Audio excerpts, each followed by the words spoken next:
services. This is usually the first thing that we start advising companies on because they start with this question of, I want to form a company.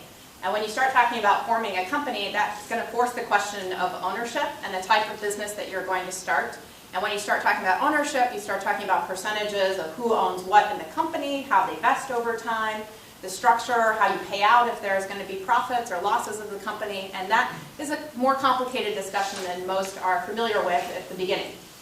So generally, as lawyers will tell you, they'll talk about the different forms of entities. There are 3 general forms of legal entities for startup companies that are tech that we see. They're either going to be an LLC, they're going to be an S Corp, or they're going to be a C Corp.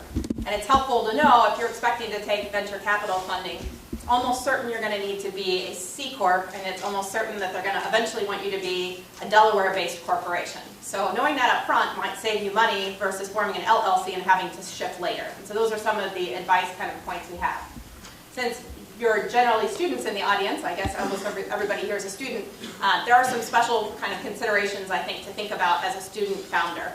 If you're going to form a company for COSAT or whatever else that might be your pursuit of a startup company, consider who you're doing it with as your classmates. It's common that we see student startups form. They have 3 or 4 different partners that get together that want to do this company. They all think they're equally committed to do it in the beginning.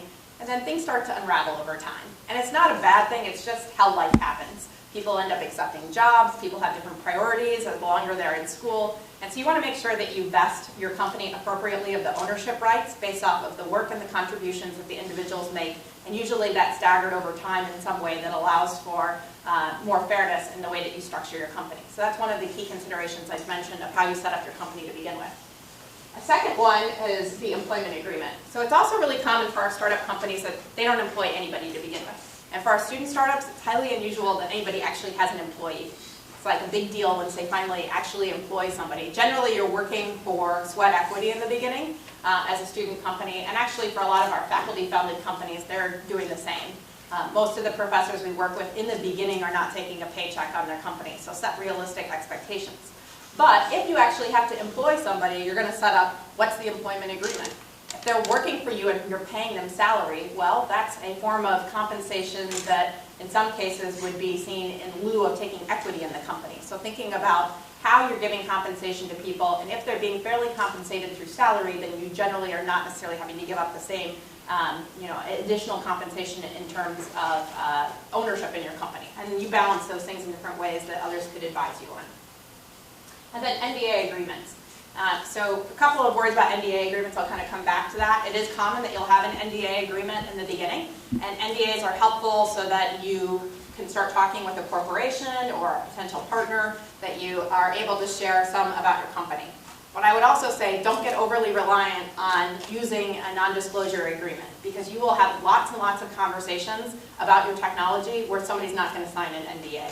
And the most important one probably is no VC is ever going to sign an NDA. So you better start having a spiel that you can give that talks about your technology in a non-enabling way, or in a way that you're not scared to talk about what you have and still make it really compelling. But still, it's a good document to have. So one thing that happens when you start a company is that you're going to have to deal with payroll, or you're just going to have to start to have QuickBooks. And a lot of our clients in the beginning start working on their company. They keep track of all their finances, just an Excel worksheet somewhere or a Google Doc. And lo and behold, later, they don't have very good financials to show to investors. So do consider that it's good to have your financial house in order, and using QuickBooks is not that difficult. So we have people that can advise you on how to do that, and some of the people that work in our operation will just help for free.